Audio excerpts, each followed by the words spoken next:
coming. We've done this, I think, for 20 years together, so this is our largest crowd ever. There are some chairs up front, by the way. If there are any more chairs in the back, we can bring out. But this is maybe 25% larger than usual. But our goal today is one, we hope to deliver some substance. You come here today, you'll learn some things you didn't know. We hope we'll create some relationships, try to build a community.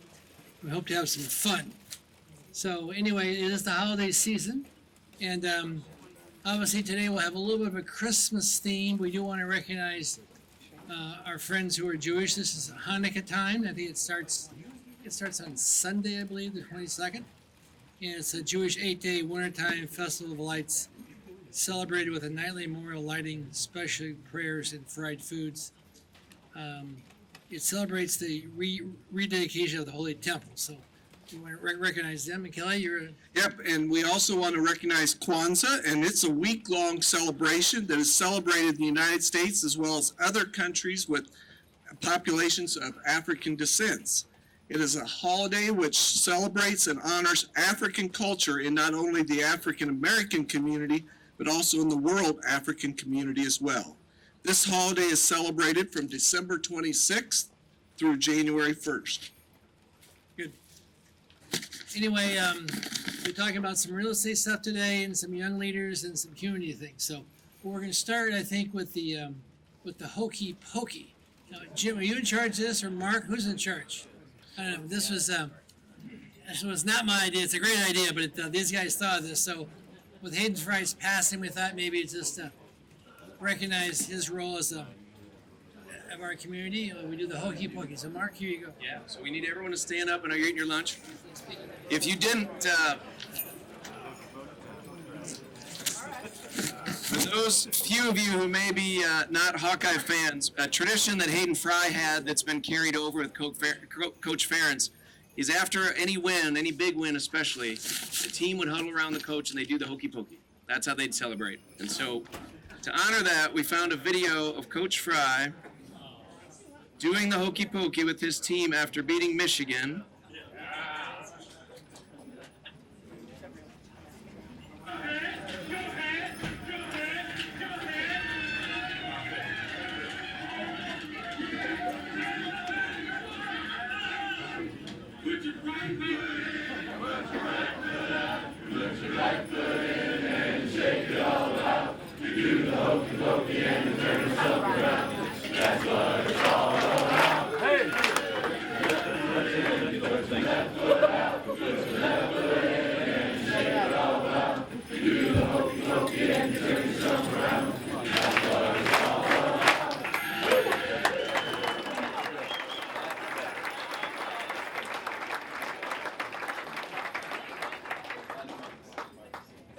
Now we have our second song, which Thank God for hokey pokey and Hayden Fry so I can get rid of that other hat. oh yeah, you're looking good there in that hat. So we have a little more serious music. Mark's here with Jessica and Jim, and they're going to sing their. The City Park group has a song called "Christmas Presents," and we have them do that to sort of kick off the meeting officially. So, Mark, okay, you're in charge. Good morning, everybody. So last year, Jim and I debuted this a little bit. It was a work in progress, but we got smart. We called in Jessica to help us, and so she helped us figure it out. And we decided this year we recorded it, and I'm happy to say it's getting a lot of listens online. So just something a message we wanted to share with as crazy as the holidays can be anymore. Just a reminder that at the end of the day, we're just supposed to be together. Put your phone down. It's not about the gifts. It's about being together, being present for each other, forgiving the old wounds. So those are some of the messages of the song. So it's called Christmas Present. We hope you enjoy it, and it can help start your holiday season.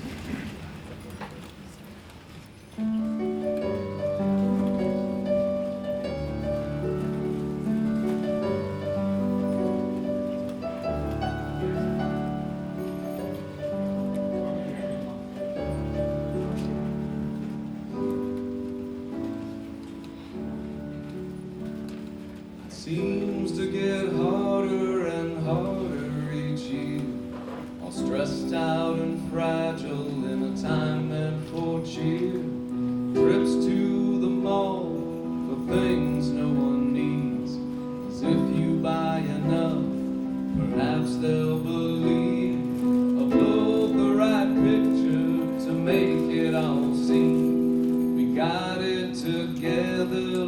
an old movie scene. Could wish you'd be different. I have but one wish, nothing that you can buy with one click. Fill up my heart with holiday cheer. All I want is your presence for Christmas this year.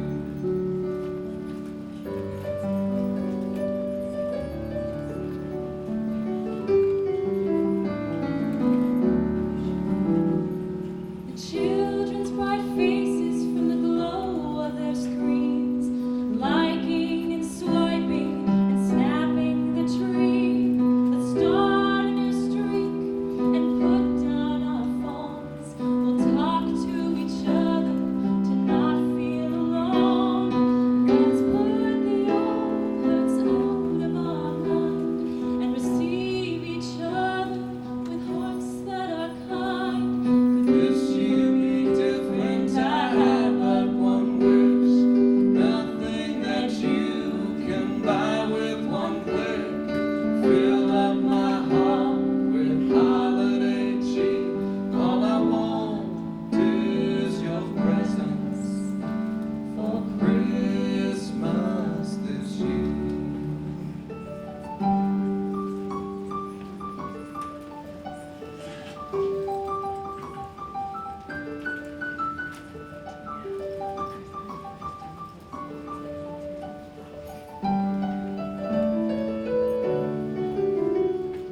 Here by the fire, the world moving fast, laughing at memories of old Christmas past. Reminds us how simple it all still can be. Stars in our eyes from the lights on the tree. Oh, could this year be different? I have but one wish, nothing that you can buy with one click. Fill up my heart with holiday cheer. All I want is your presence for Christmas this year. All I want is your presence for Christmas this year. All I want is your presence for Christmas this year.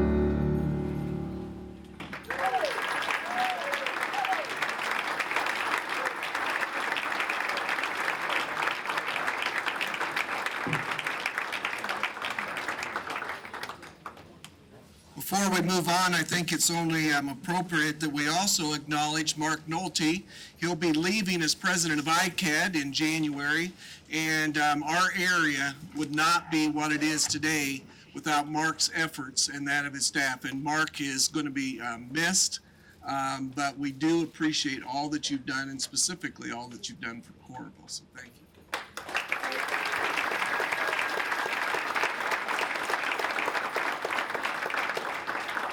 I want to introduce Jessica. Tell us a little about your background. You're from Johnston, as I recall. Yeah, from Johnston, Iowa, live in Iowa City. You're a new mother? Huh? You're a new mother? Oh, yeah. I have a 6-year-old baby.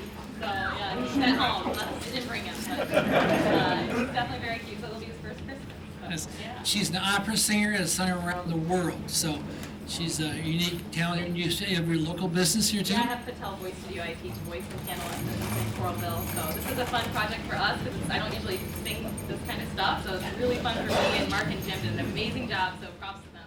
Well, thanks for doing this. Thanks for coming in.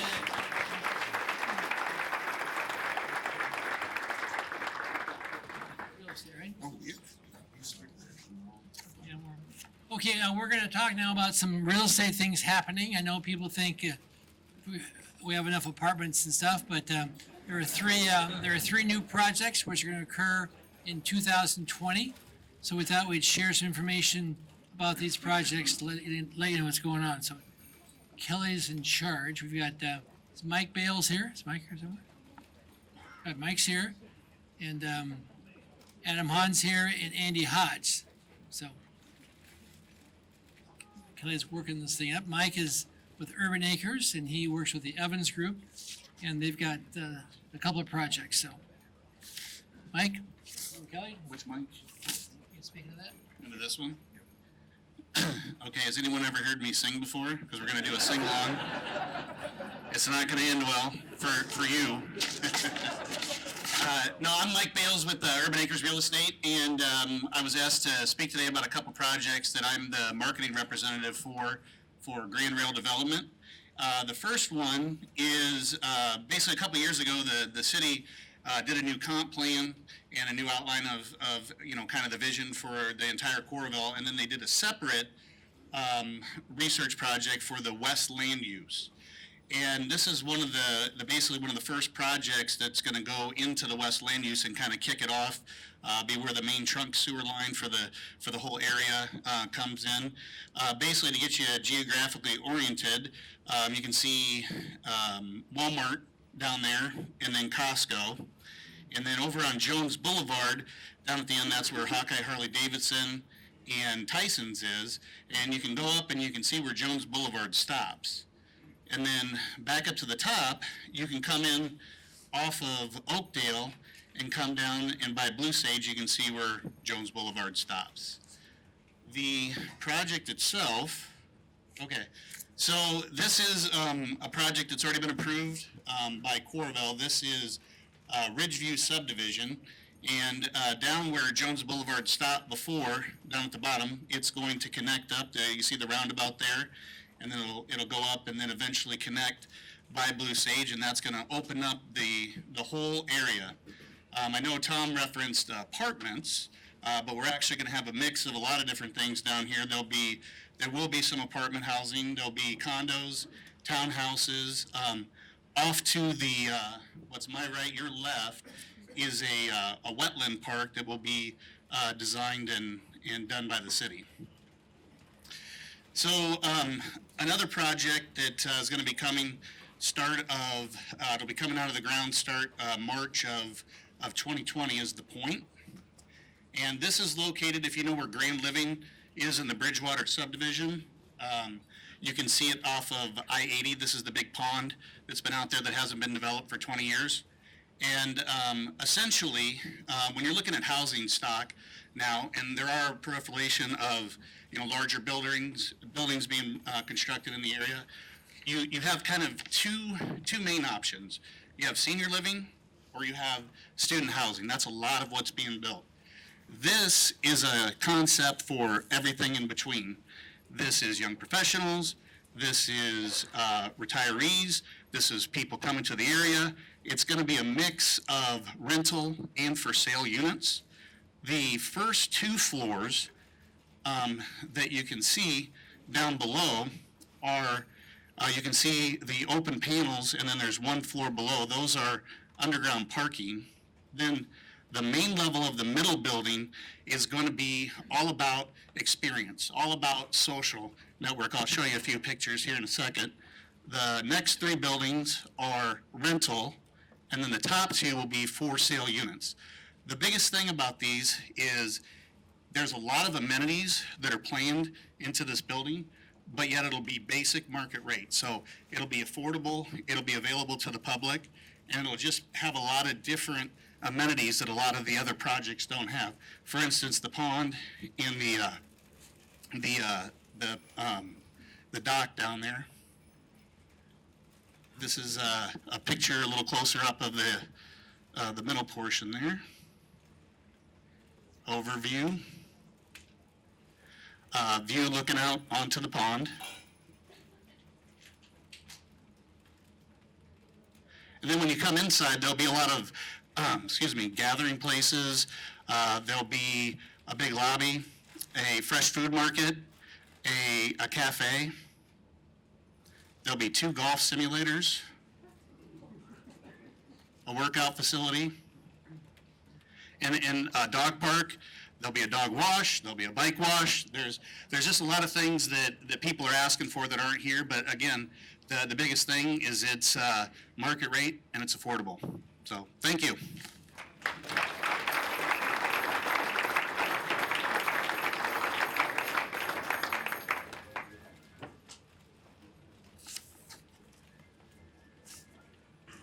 Before, Tom, we get to our next speaker, there is a new resident in our area that I would like to introduce because I think everybody needs to meet him and stop on your way out.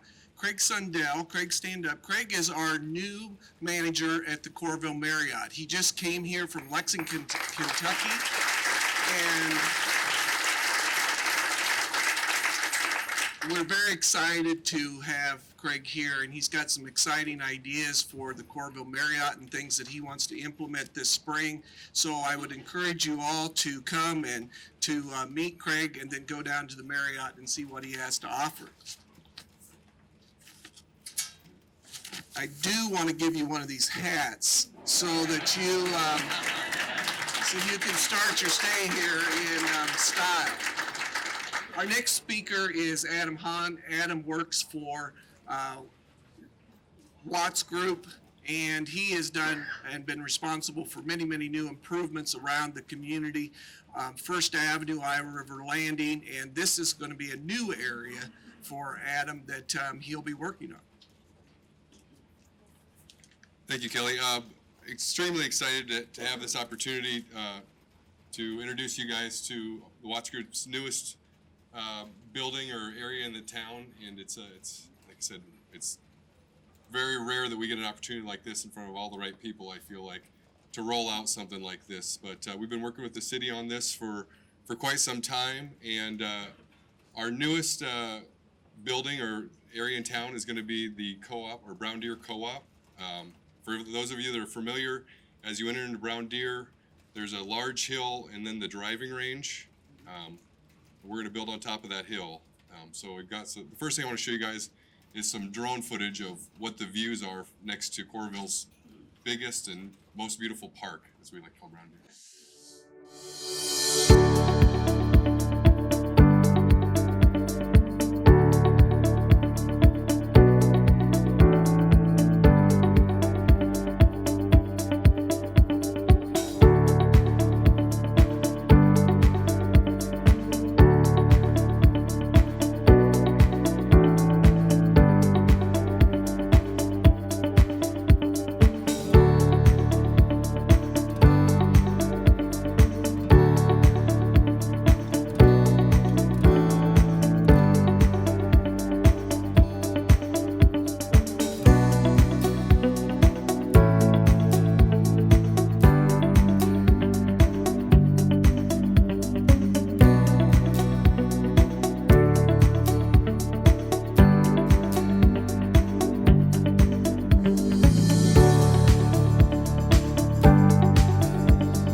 This building's going to be 30 units. As I said, it's a co-op. It's a 55 and older, but we are really excited. This side will be facing towards the driveway as you come in.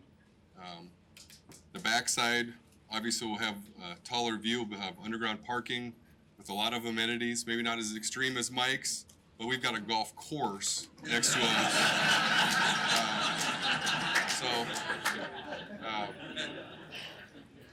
And then we've got a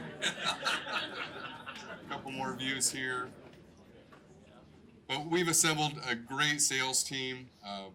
We've got a bunch of people that we've been working with, trying to figure out the co-op model and the magic of it. And we are incredibly excited. And if Gary weren't on his way to Hawaii, he would be here. And he is more excited than anybody about this this new development for us. So.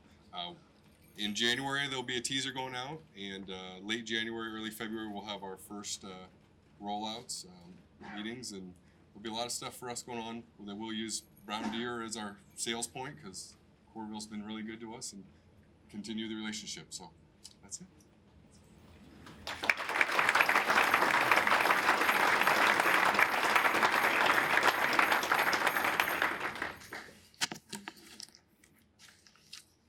Our next speaker is Andy Hodge.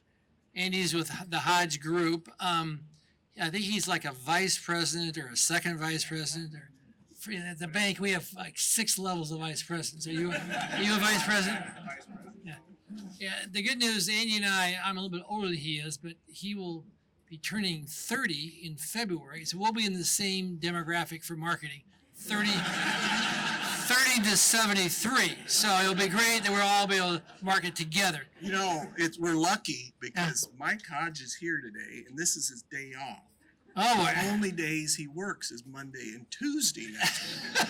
That's why Andy's so busy. That is why Andy is very busy. Andy grew up in Iowa City. The city I grew up, went to Iowa State engineering degree, worked in Kansas City, and married Jessica. He's got a young son named Caden, and does a great job. So tell us about your projects. Thanks, guys. Before we start, after the song was done, you know, you got those friends that always encourage you, then you got the friends that tell you how it is. So I got a friend back here named Bill, and after they got done singing, he goes, "Good luck topping that." Here we go. So as I was getting ready, I was flipping through some old photos and found one as a baby, and actually had a letter to Santa on it. It just said, "Dear Santa, let's see here. All I want for Christmas is 150 of my best friends to come to lunch." So it looks like you got it done, Tom. 7 years later, but Santa came through for you. Okay, so Tom and Kelly asked me to talk about our IRL projects. I'm going to talk about 3 projects. The first one is Staybridge Suites, which is connected to the arena and field house. Second will be our IRL Parkview project. Just talked about how we're kind of shorthanded on apartments, so we're going to add 200 more to the top corner there. And then lastly will be our townhome project on Quarry Road. So first we'll start with Staybridge. It's truly a mixed-use project. A lot of functions and users of this. So first, the city will take the retail space on level 1. I know they're looking at a lot of exciting vendors, close proximity to the arena, so should be a great spot for that. Second, Kinseth Hospitality, who's also a partner and manager of the hotel, will be moving their corporate office into this space. So they'll take the entire second level. And then we move to 3 levels of hotel rooms. These are extended stay rooms, so kitchenettes, separate bed from living room, etc. And then on level 1, we have our amenity area, hotel lobby, pool, fitness, etc. And then when we came on the project, we decided to add another floor. Again, shortage of apartments, so threw 15 more up top. I'm going to flip through 2 of the plans here. So again, you got the field house on bottom. We share a common wall with that, and so one of the cool things here is the city will hold, they're calling it the hang space, but it's this shaded area in the bottom right. That's where there will be some locker rooms. It's where teams will go in between games or matches to hang out, get food and beverage, kind of have a little separate area, and so that'll be in our basement. And then the city will also have a storage area for all the field house and arena equipment, whether it's wrestling mats, etc. So just another function of this building. Hopping up to level 1 again. So we're the only hotel that's connected to this arena. So that's something we're really excited about. So we have a direct access. So if a team or whoever come into the arena for a concert, sporting event, whatever, they could stay in the hotel and not ever have to go outside if they want. When they're in there, they could go straight down to the field house or onto the concourse level of the arena. One last cool thing about this is the shaded area here is a couple meeting rooms that have an area to overlook the field house. So teams or whoever could rent this room, kind of have a private segue to scout or whatever, look at other teams, watch games, etc. And so just with all these things coming together, it's a unique project, and we're just excited to be a part of it. Okay, so hopping back up to Parkview, if you guys remember, this parcel was slated for a few different things. I think at one point it was a rainforest. More importantly, it was also going to be Cabela's at one point. So just, Kelly, I want to remind you, if they come crawling back, we'll work through the developer's agreement to kind of, as long as we can build it and get a shopping spree every Christmas, we can do that. So this will be a 4-phase project. We're going to start with number 1 here this February, really. Again, about 200 units in total. Cabela's again. So this is what the exterior look like. Again, kind of matching the facades of IRL. Really sharp looking building, masonry. It'll be high-end finishes inside. No amenities to speak of, so we're kind of taking a step back from that, but we do have an arena close by. And then finally, hopping down to Quarry Road. So the thing we're excited about this project is you look at IRL, a lot of mixed-use buildings, higher density apartments, et cetera. So this is kind of the first housing style unit of its kind down there. And so the way this works is you drive into the Coralville Marriott Convention Center parking lot, kind of have a back entry, 2-stall garage, and then 3 levels. So the second level is your kitchen, dining, living room, and then top level is 2 or 3 bedrooms, depending on which unit you're in. So that will all be happening. It's either started now or will be happening in 2020. Thank everybody for the time. Have a Merry Christmas.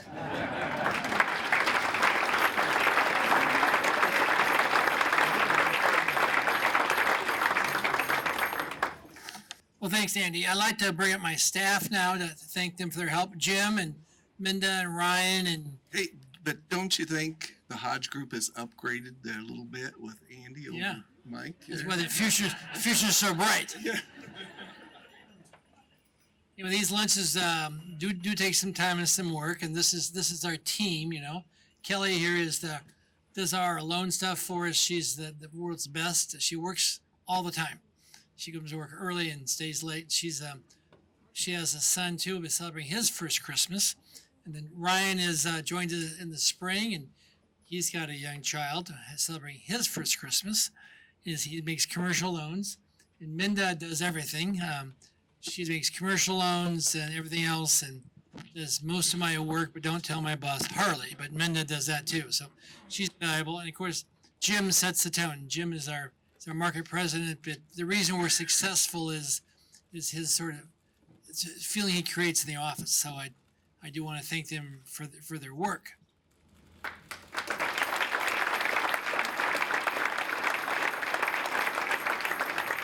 have to work on the rehearsal. We missed My that. question, Here though, you go. my question is what it's like to work with Tom Seelig. What's it like? Well, Tom told me to tell everybody that it's just so great because he's so charming. In reality, what it's like is to hear your name yelled across the office at least 3 or 4 times a day. Ryan, report in. And then so I show up. And usually it's to help him with an Excel document that he's confused on at the time.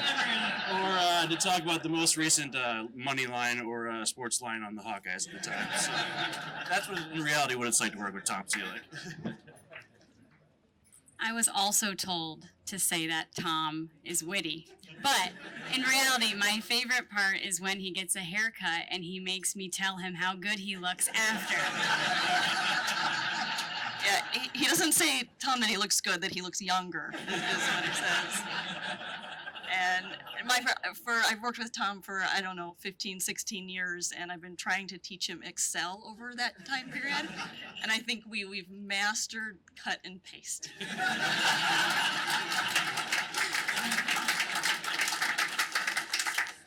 Well, thanks for your comments, Tom, and thanks for putting all this on. We sure appreciate it. But I think my favorite thing about Tom is, of course, when we're all working on about 6 different things, just busy as can be, and all of a sudden, from Tom's corner office, we hear, "Staff, report in. It's time for tips from Tom."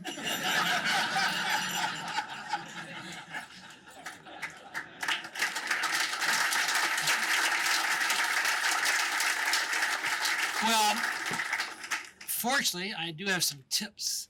So I give tips on sports, fashion, raising children. I just, I share my knowledge. But I'm also sort of a science guy. When my son was in college, Tom Davis was a basketball coach here, and he had a PhD. He was called Dr. Tom. So I was referred to as Dr. Tom. So today I'm Dr. Science. So here's your tip. Tomorrow, I think, is the first day of winter. It's the winter solstice. So I was thinking about the days are supposed to get longer as we get past tomorrow. So I looked it up. So here's the good news, the bad news. On Sunday, the sun rises later. It continues, it rises later. We'll lose 30 seconds on Sunday. But the good news is the sun sets 31 seconds later. So on Sunday, you're going to get 1 second of more daylight. So I thought, well, let's check on the next day, Monday. Well, the next day, again, that sunrise is later again. It's 30 seconds later, but the sun sets 33 seconds. So I want you all to know you have 4 seconds of daylight to enjoy this weekend. That's my tip.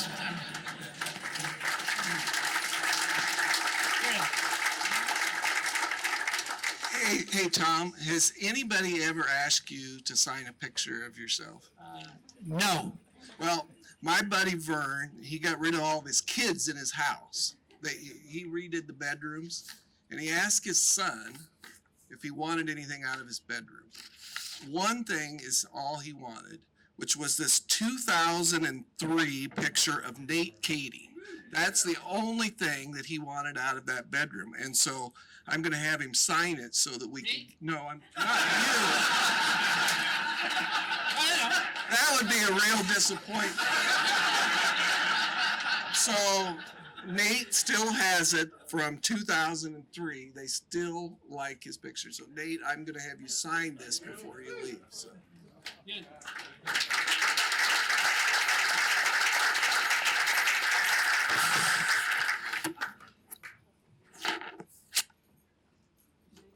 As some of you may know, Nate, one of his part-time jobs, he's the kicking coach for the Minnesota Vikings. So he's hoping they go to the Super Bowl because he gets to go then. So anyway, we'll see how that turns out, but that's one of the things he's doing. Well, our next section is we call our Young Leaders section. There was this debate about Rod Leonard's. Adam is really young, Ryan's sort of young, and Rod we don't know. But Rod made the cut, so he'll be a part of this three group of speakers. So the first one is Adam McCooney. Adam is one of the co-founders of Higher Learning Technologies, a business here in Coralville that keeps on growing. And he'll talk about that briefly, but he'll also talk about his role in the entrepreneurial community. I think for our town to keep growing, we've got to grow new businesses, entrepreneurs. And Adam's involved with that, with the Iowa EdTech Accelerator. He's with the Iowa EdTech Initiative Forum, Iowa Innovation Council. So he's very active at both the regional level and the state level. And I guess there's reason for optimism about these opportunities. So Adam, tell us what's happening with entrepreneurs. Thanks, Tom. My name is Adam Cuny. I'm the co-founder and chief people officer over at Higher Learning Technologies in Coralville. Just to give you guys a quick idea of what we do, we're one of the startups in the area. My slides aren't going to be as pretty because startups don't spend time on slides. We got to build stuff. So yeah, we just basically build educational products for healthcare professionals and all sorts of professionals as well, whether it's doctors, dentists, nurses, real estate agents. We really focus on lifelong learning. You can see here everywhere from when they enter college all the way through retirement. We're there. We specialize in mobile. And really just have done some great things here in the corridor due to a lot of really cool people. They're around, Tom especially, from day one. Tom was there for us, showed up with Dick Ferguson at our doorstep, and when you are a young, no-name ed tech company and the former chairman and CEO of ACT walks in, it's a big deal. Just showing you guys who all we work with here. Pretty much every school in the nation, 90% of all graduating nurses and dentals will have downloaded one of our products. So we're really proud of that. We are partnered with the University of Iowa, as well as a lot of different organizations now that we work with. Again, we're out in Coralville, and we're hiring. So I'm going to run through some of the things I'm working on with the state and some of the amazing people in this room. Really exciting time for the state of Iowa, especially the corridor area. There's some great projects. The first one I'm going to kick off and go through is the Iowa EdTech Collaborative, or something like that. We're in the naming phase right now, so feel free to send in suggestions. Basically, a little over a year ago, Governor Reynolds and Debbie Durham from the IEDA started talking about ways to see if Iowa had something special in EdTech. There's this weird combination of different legacy companies. You've got ACT, you've got McGraw-Hill, and these kind of well-established publishing companies. You've got the colleges and universities with really strong education programs. And so what they did is they brought in a company called Techonomy out of Ohio to come and spend a year doing research. They talked to companies, big and small, startups, all the way up to, again, the ACTs, the McGraws, the universities, and did a ton of research. And what came out of that research is you can kind of see down here, by working collaboratively, engaging ed tech industry, academic, state, and education delivery stakeholders, it's evident that long-term upside potential of Iowa of investing in ed tech and facilitating its growth is significant. It was really exciting for us to basically wrap that all up. Is there's something here in Iowa that could make it a hub for ed tech, which is an extremely popular and fast-growing industry right now. And so what we've now done is put this group together of CEOs, founders, deans, and educational folks from all around the state to come say, okay, now what do we do? And out of this report, there came these 4 key recommended areas to try and build this ecosystem up, to try and say people should move to Iowa if you're going to start an ed tech company. We have a very unique advantage. So to kick it off, there were a lot of different findings, a lot of different things in the report. We wanted to start small, typical startup style. What's something we can do quickly and get going? We are really excited to announce the Iowa Ed Tech Accelerator. This is going to be led up by Eric Engelman and the crew up at NewBoCo, where they're going to be giving out $25,000 for 6% equity in startups from the state of Iowa. So if you know folks that are in that early stage, they've got that idea, they've got some technology, an accelerator is essentially an area where these people come, live, breathe, stay the entire, I think it's about 2-3 months, and they're surrounded by mentors and capital and people to help take them from either early stage idea to this is something that can actually grow and can come here. So myself and my co-chair of the committee that Governor Reynolds has put us in charge of are going to be the mentors and residents there. We're hoping to add some more folks there. The companies involved, again, NewBoCo, ACT, Mark and the team at ICAD have been a huge help. IEDA and then John Darcy, the University of Iowa, have also played a big role in this. Kicks off March 2nd. Applications are open now for that. So again, if you know someone that is thinking about starting a company pre-revenue and they're on the fence, this is probably one of the best things you can do to really jumpstart that idea. Check out the website if you want to know more. Next up, back to pick on Nate. Nate and some other people in this room have been helping a lot. One of the things that came out of this report was we need early seed capital for these companies, and we're lacking that. Folks that a traditional bank cannot invest in. It's too high risk. So Nate has done a great job working with myself and others that we're putting together a $2 to $4 million fund with pledges from local investors. The name's still TBD. I think Nate has a website picked, but we haven't announced it yet. Will be modeled very similar to the AIM seed capital.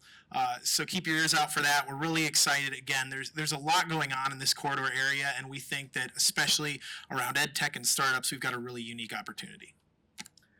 How you can all help? Number one, promote it. If you could, go check out the website, share it, let people know that they are accepting companies.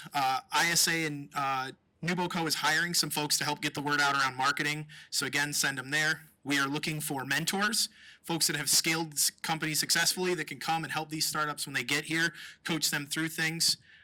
We're looking for housing potential. A lot of builders in this room today. We're looking for somewhere when these people move to Iowa City physically, we want to find a place that's very collaborative they can live at.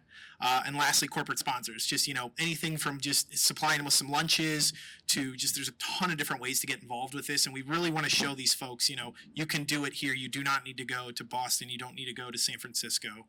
You can stay here. So, and one last thing in fitting with today's theme, I saw this morning. I had to put it up.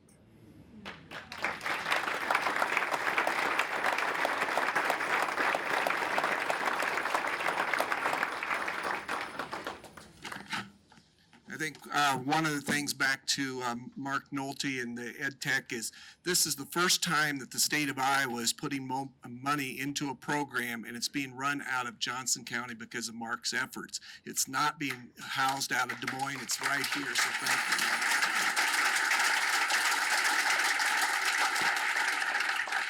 Here you have in this presentation is a reminder this area is going to continue to grow. And we worry about what's going to happen in the future, but there's just too much going on here, too many high quality things. I do want to mention one. I listed 6 of the reasons we're going to grow back in September. One of those is the Eastern Iowa Airport. Is Marty here and Pam?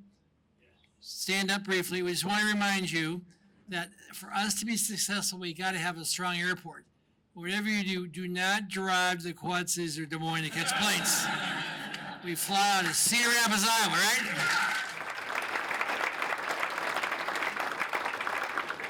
They do a great job, and that's true. And we have Steve West here. Steve is the boss. He's on the board of the commission of the airport. But it is very important to us to have this airport continue to have more and more connections. So Ryan West is next. Ryan is with the West Music Company.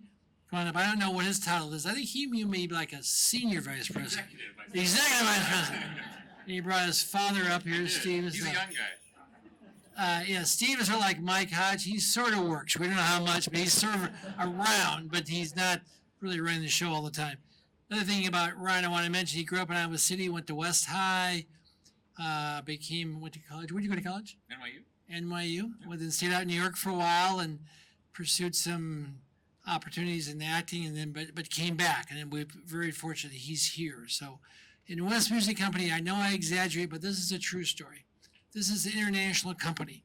You know, it started out as a family business. It continues that way, but they are selling products and real stuff everywhere. China, South America, Europe. It's a world-class organization. So Ryan's going to talk to us about how you survive in this retail climate. But I'm going to set him up first. First of all, I'm the same. I consider myself somewhat similar to Tom. I may look old, but I'm young at heart. Isn't that right, Tom? That's right. Okay. All right. And I also wanted to explain, in 1972, West Music moved to Coralville from downtown Iowa City. We moved to Coralville in retail before it was cool to move to retail to Coralville. I'm very, very pleased that Ryan is going to tell you all the exciting things that are happening throughout Coralville and retail. There you go. Thanks, Dad.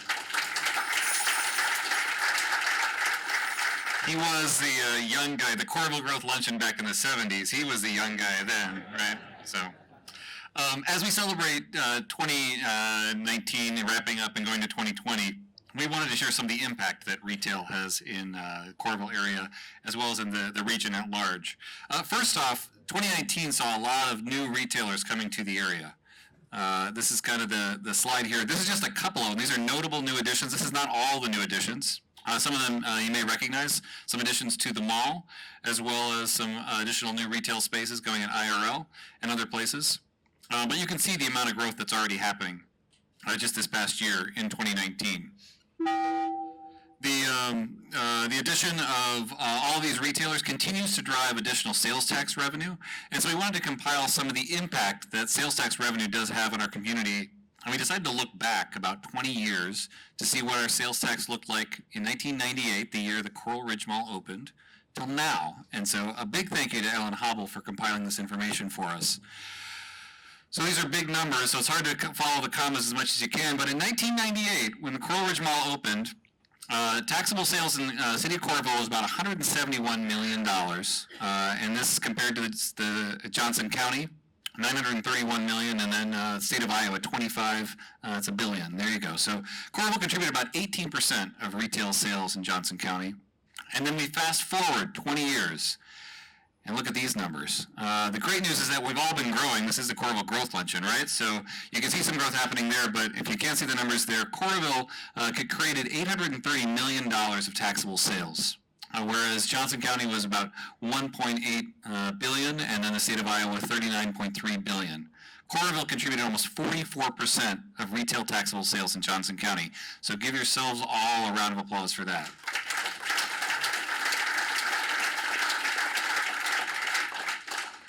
You know, the growth that's happening here, if you want to do percentages, Coralville grew about 385% over the last 20 years, and that is thanks to people like Kelly, thanks to people like Tom, and thanks to all of you guys in the community for continuing to reinvest in the community and continuing to drive that growth. And Johnson County grew about 102%, and the state of Iowa grew 55%, so all really fantastic stuff. We still have more growth to come. There are some other retailers, we weren't announcing anything today, but there's going to be some other additional notable additions coming in 2020. And I would be remiss if I didn't remind you that there are 5 shopping days left until Christmas. Or for Hanukkah or Kwanzaa as well. We are right across the street. Hopefully everybody knows where we are. Maybe you parked in our parking lot to come to this luncheon. I hope you didn't, because we have to have lesson customers, etc. But There's a lot of opportunities still to support local retail. We appreciate the support that everyone has provided in this room, coming in and stopping into the store, or supporting us as we continue to grow and evolve over the years, as well as supporting the business community at large. Continue to shop local, as those local retailers do reinvest in our community, whether it's through sales tax as well as our capital spending and investment in the people and personnel and the capital that we need. And we still have ukuleles, keyboards, and grand pianos. Where's Jim? Jim? Grand pianos across the street, all right? Cool. Thank you, Tom. Thank you, Kelly.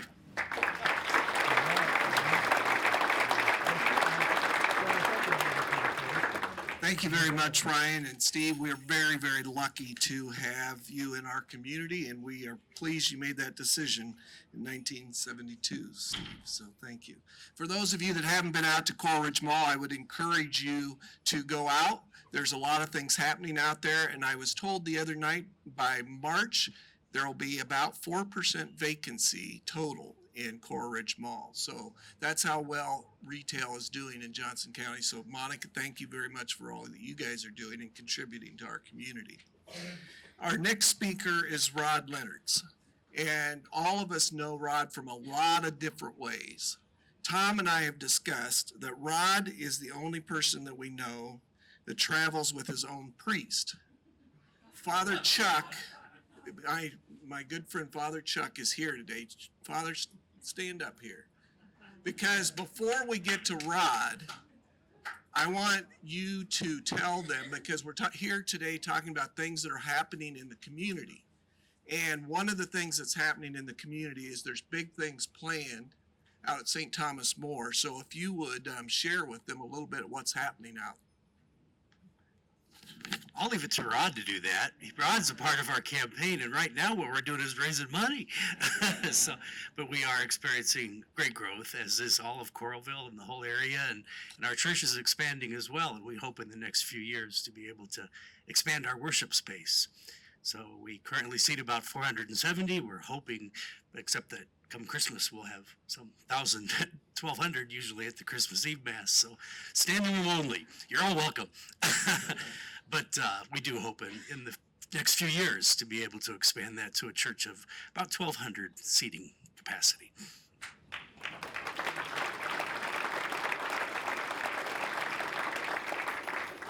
And this ties into Rod, because Rod not only does great things for the University of Iowa, but he also does great things for the community. And he's leading up that fundraising for St. Thomas More Church. He is the chair of the committee, I understand. And I'm going to give you a little hint, Rod. Please. Steve West goes to your church. So have you talked to him yet? We will be. I just told him I bought a guitar this weekend at West Music, which I did. That's not a lie. My priest is over here to verify that. Yeah, Steve, we'll be getting a hold of you. Also, the mayor of Coralville, John Lundell, is a member of our parish. And I will say before I start, Father Chuck is too humble. Since his arrival from St. Ambrose as the parish priest, St. Thomas More has nearly tripled in the number of family members, and it's the fastest growing parish in the diocese. I think I tried to claim in the world, but I don't know as fast as Coralville, North Liberty, and others growing. I think it could be at least in the nation.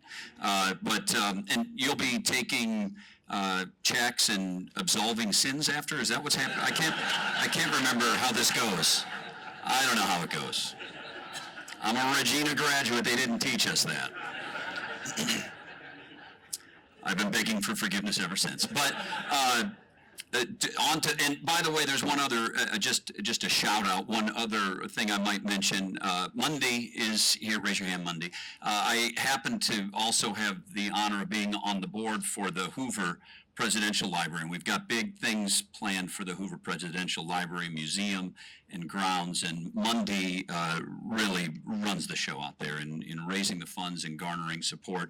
I encourage, as she would, I think, encourage everybody to go out and visit and give us your ideas there as well. So a lot happening here and a lot happening around us, and like so many of you, we're all happy to be involved. So on to something completely different, the University of Iowa. I don't have PowerPoint slides slide. I felt badly that I wasn't going to use one. Now I feel really relieved that I'm not doing a PowerPoint presentation. But I thought what I would do is very quickly, Tom asked me to be two things. He first asked me to be part of the young leaders group, and I'm not young, I'm old. I figured, Tom, it was on a relative basis that you were assigning me to the young, so thank you. He also put me at the end and said it was for a crescendo, which is bad advertising, but I think it's because I was at the end in case the others went long. So we'll run through some things, a lot to talk about at the University of Iowa, and a lot to really be excited about. I won't cover everything, but in the time we have, wouldn't be able to. You've heard, I'm sure, through either outreach from President Harold and others about the challenges in higher education. It isn't just the state of Iowa, it's all over the country. The University of Iowa is operating on $55 million less every year than it was 10 years ago in support from the state, and that's no different than many of the other states around the country.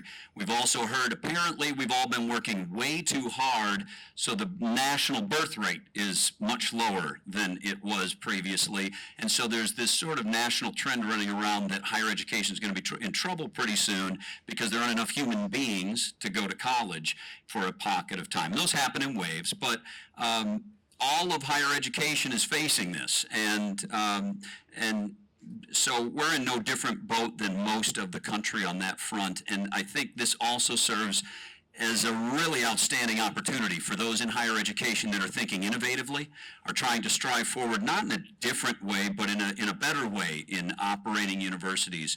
We often hear, do it like the real world, and I don't know that there is a real world, but we have been squeezing efficiency out of the university to a point where we are, by measures, there are no peer institutions we can find as efficient as us, but we also know we have to use our dollars wisely to make that turn, to make sure that our university is one of those that isn't running scared or complaining and just waiting about these things that are happening, but actually taking them into our own hands. And I thank President Harold for a lot of his leadership on that front. Also, another thing that happens in higher education is turnover. It's inevitable. It also happens everywhere else. And you may see articles on occasion talking about, wow, it looks like a lot of people are leaving. A lot of great people are also coming here. You may have had a chance to meet our new provost, Montse Fuentes. She has hit the ground running really fast on the issues of student success and retention and graduation and what we do to make our students succeed at every level, and the expansion of something we're already proud of, which is first generation students. We have more than 20% of the students at the University of Iowa are first generation students. Our president has committed to that number being at that or higher, and that is where you really change society. If we can get those generations coming through and succeeding at the University of Iowa are important. We just this week announced our new dean of the College of Engineering, Harriet Nembard. We stole her from Oregon State. They have a great engineering program there. She's going to be coming here and starting this summer. As I've sort of bragged, I made her cry during our interview. And people were alarmed, but the reason was she had never heard of the wave. And so I started to tell her about the wave, and then she started going like this, and then we hired her. On campus, we've got some exciting things happening. We have 2 new buildings that will be finishing up right about now in this spring semester. Our new College of Pharmacy building, a real difference maker, and also an economic development machine for the state, for the university and the state. We have the only collegiate pharmaceutical production facility in the country. We're the only university that has it. It is growing in expertise and in use, and the staffing has been really growing. And now we've got a facility that can keep up with it. And so we're very excited about that. And then our Psychological and Brain Sciences building, if you see that on Gilbert and Iowa Avenue, our Psychological and Brain Sciences program has been operating out of the 1899 former wood-framed hospital, Seashore Hall, since 1930, and we finally have a new modern facility for research for students, for fellowship and the things they do working in between the classes and in the classes, and we're very excited that will also open. And finally, the final piece to our full recovery from the 2008 flood, we're now under construction with our new Stanley Museum of Art. We couldn't be more excited about it. It has not been an easy task to get to this point. Thanks to the generosity of so many donors, a full half of that project is being supported by private donation, which in the arts world is almost unheard of. It's been fantastic. So we're very excited. You can watch that go up. I advise you not to go near Burlington and Madison for the next couple of years. Both we, Iowa City, the DOT will be doing work around that area. So that's progress. And then just touch on this P3. It's been in the news a lot, our public-private partnership for the utility system at the university. It's been a long year and a half. It has been a great learning experience. David Barker, our regent, is here today. He's been a real help in this, along with really all of our regents, helping us, knocking down hurdles for us to get to work. And what we've got in the end is something that speaks back to what I talked about earlier, where we need to act as an innovative university. And it's not squeezing the turnip, it's creating new resources and unique resources so that every dollar goes to the real important things we do, which start with student success and our research productivity, our engagement and economic development, both locally and for the state, and also our diversity, equity, and inclusion, the things, how we do what we do at the University of Iowa. We talk about needing to improve our students' performance. That's true. We've got a real high bar with the peers that we run around with in the Big Ten and beyond the Big Ten, and they're top performers, and we intend to be, and there are areas for us to improve, but don't make any mistake, we brag a lot about our students.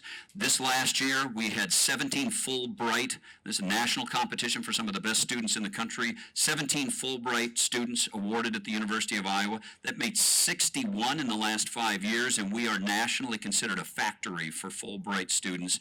We also awarded Austin Hughes, out of our English department, became the 21st Rhodes Scholar from the University of Iowa. He's on his way to Oxford to study there, which is part of that program, and he's joining our 20th. Jeffrey Ding, who is a native Iowa Cityan and a West High graduate, was our 20th Rhodes Scholar. The top students we have compete absolutely with the top students at every university in the country, but the breadth of our students, because we are a public institution, we have admittance standards that are below what all of our peers have, and we take pride in that. We are a public institution for the state of Iowa. We celebrate first-generation students, but the key is to get those first-generation students through the first year, into the second, through the second, and into the third, and then also get them to graduate and lower the debt by getting them to graduate in 4 years. Those are the markers we need to improve to take us to that point when less students are available nationally. They're choosing from around the country to come here. One of the great things is we're starting to see trends already with states like Colorado, California, and Texas. Just this year, through our efforts, we're starting to see increases in those out-of-state students join our Iowa students and make a great mix of diversity and talents and backgrounds. And so those things are all very bright futures for us, and to be helped with this P3 with an estimated 15 million more, not to replace the 55 million lost over the last 10 years, but to aim it at those things that will make the biggest difference for us. We're very excited, and this community should be very excited because the partner that we're hooking up with, there's no better energy sector partner in the entire world, in our opinion. They will push us in new and innovative ways in solar, in every source of renewable fuel. We were very proud to have a 2025 goal to get off of coal at the University of Iowa because of our renewable energies at the power plant. They've already, before they've started, have moved that up to 2023 and have committed to that, and we'll work with them in a partnership to make it even faster if we can. But they also commit to our students, to internships, to scholarships with them, to working opportunities, post-graduation, and to be an active part of the community. And I think you should look for the light blue logo of NG. They'll be here and they will be a really important part of our community. I think the last thing I'll say now, because I hadn't heard it announced yet, I'll start it with this. I think some of you, I was born and raised in Iowa City, and some of you knew my dad, Bob Leonards. Today would have been my dad's 85th birthday. And he wouldn't have cared about the stuff I just talked about, but would have cared about the fact that it hadn't been announced that next Friday the Hawkeyes are playing USC in the Holiday Bowl. And I understand it's going to be barely warmer in San Diego than here, but that's okay. I hope many of you are coming. Father, if you would please make sure you pray that the Hawkeyes destroy and embarrass the Trojans, that would be appreciated. And with that, as I said, there's a lot of stuff going on. We look to get it out, but these are some of the highlights, and we're so happy to have Tom invite me here to talk about it and to be a part of this. So Merry Christmas and Hanukkah and Kwanzaa and all of the other things we celebrate to make this a special part of the year, and go Hawks.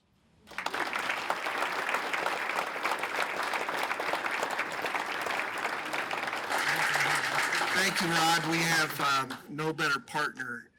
Coralville does not have a better partner than Rod Leonards and all that he's done. He led the efforts in 2008 for the floods, and he not only covered it for the University of Iowa, but he included our communities in information and assistance. And so there was a lot of ways that he helped us. So thank you very, very much.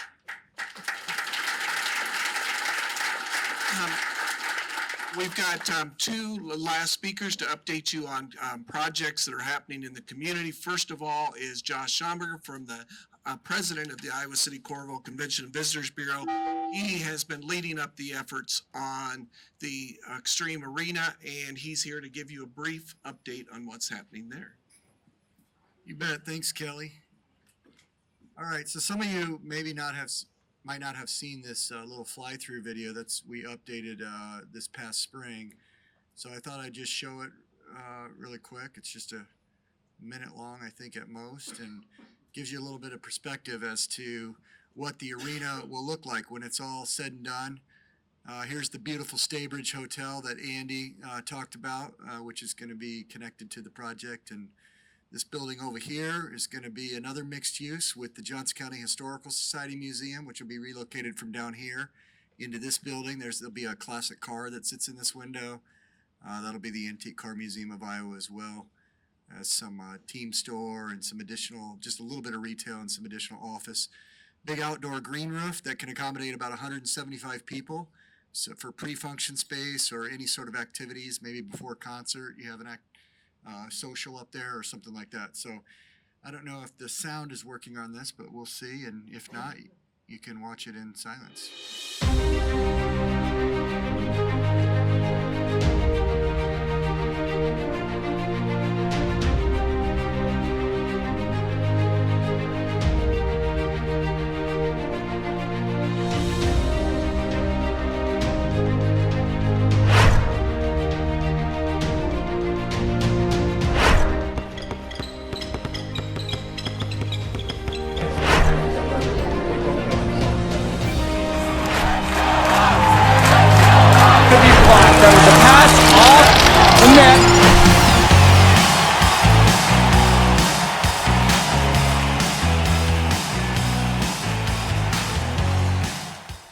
Super fast, quick video there. You can find that on the website, extremearena.com.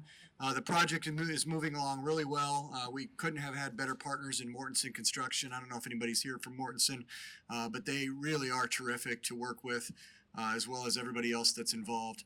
Very early on, we issued an RFP, RFQ, to determine who was going to be the operator of this facility, both the arena, Extreme Arena, and Green State Family Fieldhouse, which is connected to it, but they will operate separately, so we can run both at full capacity, which is what we want, to bring more people and more visitors to the community, and more of those tax dollars and expenditures. So we interviewed a host of folks, and we settled upon Spectra, who will be the day-to-day operators of the facility. Spectra is an internationally recognized company. They run over 160 arenas around the country. The closest venues here to Coralville that they operate are Wells Fargo Arena in Des Moines, which many of you know. Elton John tickets are not available if you see him afterwards, which are coming up in a few months. They also run the Tyson Event Center up in Sioux City. And so we have tremendous opportunities with routing for programming between Coralville, Des Moines, Sioux City. They also just took over a facility up in Waterloo. So I've asked Brian to come up. Brian Hicksonball is the general manager, the first person that we hired. He comes to us from Florida. He gives me a hard time for always saying that he's an Iowa State grad, which he is. But I really don't care about that because they don't beat us in anything anymore. So that was a bygone era, Brian. So I've asked Brian to come up and introduce the first few members of his team. I think another one is also an Iowa State guy, right? No? Okay. Not yet. Good. So we have a few Hawks. So here's Brian. He'll just make a few introductions, and then they'll be around afterwards. All right, thank you, Josh. I am an Iowa State grad, and fortunately or unfortunately, I root for Iowa and Iowa State, and not the best year for Iowa State, so way to go Hawks, right? So just to give you a quick background, I am originally from Iowa.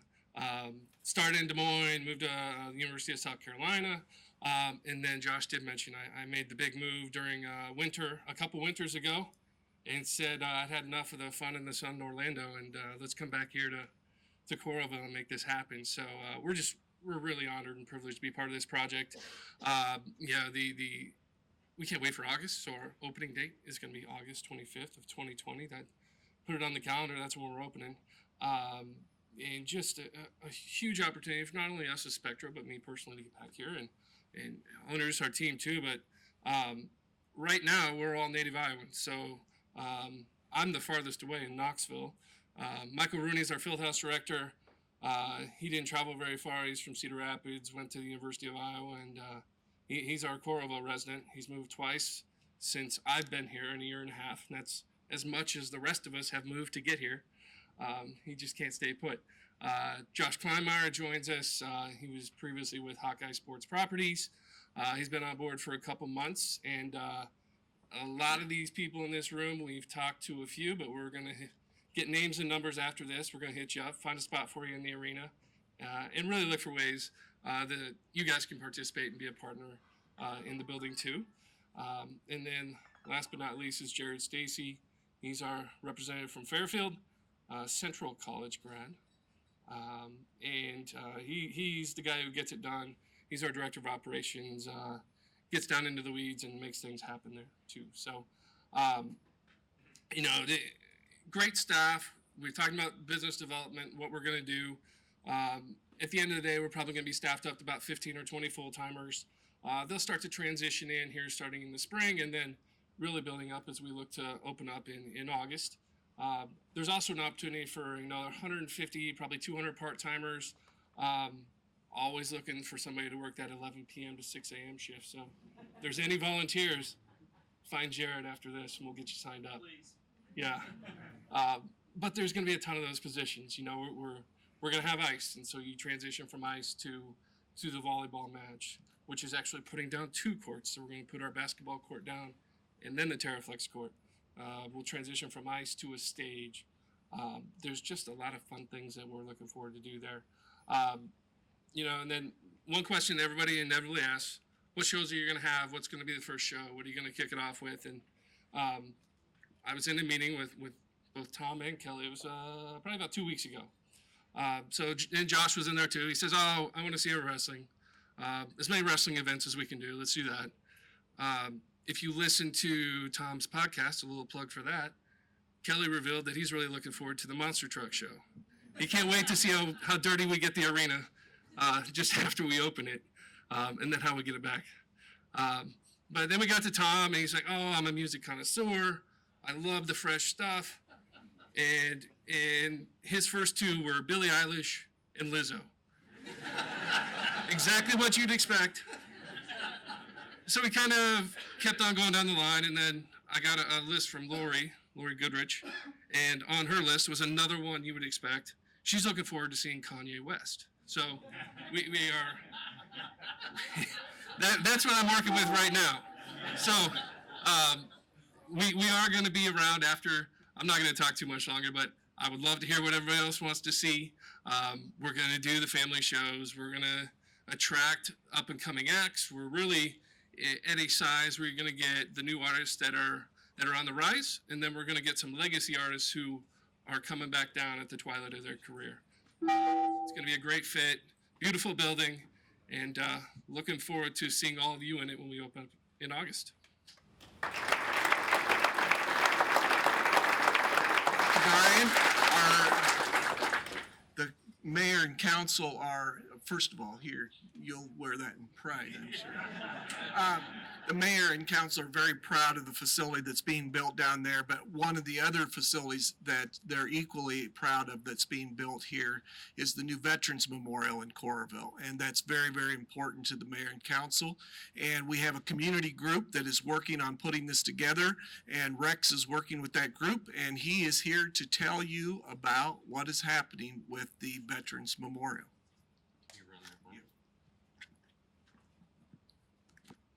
Good afternoon, everybody. How's that sound? Here in the back there. Rod, you're looking at a University of Iowa student success story right here. They took a young man off the streets of Coralville. 5 years later, after intense studying and forming and slashing, they begrudgingly handed me a sheepskin, and he said, go to hell back to Coralville. So here I am right here. I am helping develop arguably the finest piece of dirt in Coralville, as we call it in that business, the Veterans Memorial. I'm only a part of the committee. We lost our committee chair, Jim Fawcett, the late, great mayor of Coralville. The good Lord came and needed Jim. So we lost Jim. And so we regrouped and reshuffled, and we're doing our finest. We started 6 years ago on this wonderful project, and we think we really hit the nail on the head. We are underway. We have started construction, if you will. Construction has started. There's dirt has been moved. The cement has been poured. We are located on, get this, 1st Avenue / Hayden Fry Way. And I'm going to tell you right now that Mr. Fry, Coach Fry, will be honored on that site with his own special brick. You can see him back there. This is a Veterans Memorial. You do not have to be a deceased veteran to be honored here. So we started with this project on the corner up there of Russell Slade Boulevard, which goes east and west, up to the new Grand Rail or the Grand Living and over the top where we talked about, or Mike talked about. So this is quite an area out there. And what's going to happen out there when we get going, here's what we're going to be looking at. Can you see 6 different shields there for each branch of the service? And we found out late in the game, but we found out early enough not to cause a problem. You have to have written permission from all those branches of the service to use their shield. And so far we're missing the Merchant Marines. Are there any Merchant Marine veterans here? I probably didn't think so, but anyhow, that's what's going to happen here. By the way, I would like to personally thank, on behalf of our committee and each other, all of you who have served our country, men and women, for what you have done. And as we sit here right now, we're here today, remember our troops, men and women, are abroad facing the issues that we have. So the Veterans Memorial, your company could say, how can we help? Your company could say, why don't we buy a brick and says, Acme Insurance Company thanks the veterans.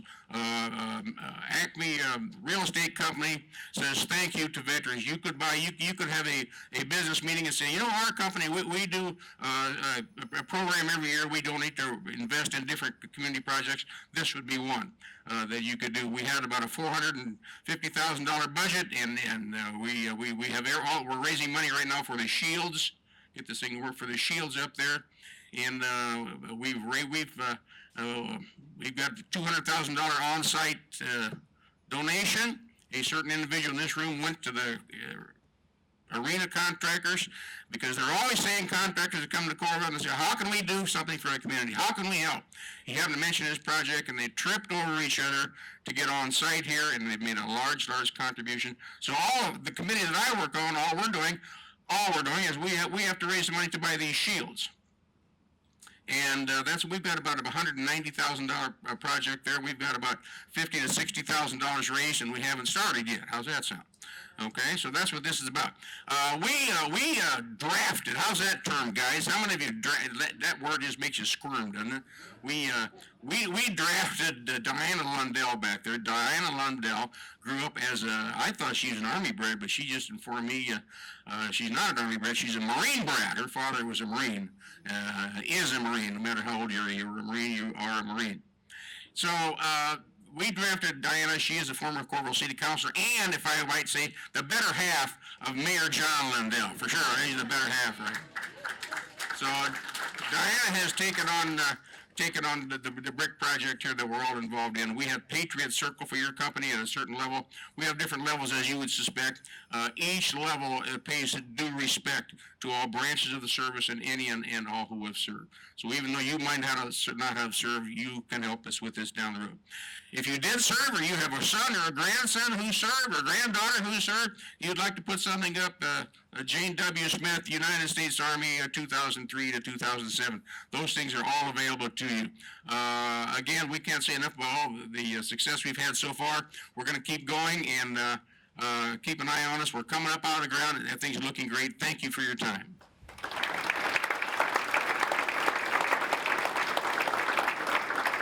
Okay, we're ready for the Coralville Singers and Ryan with the bells, and we'll be closing this.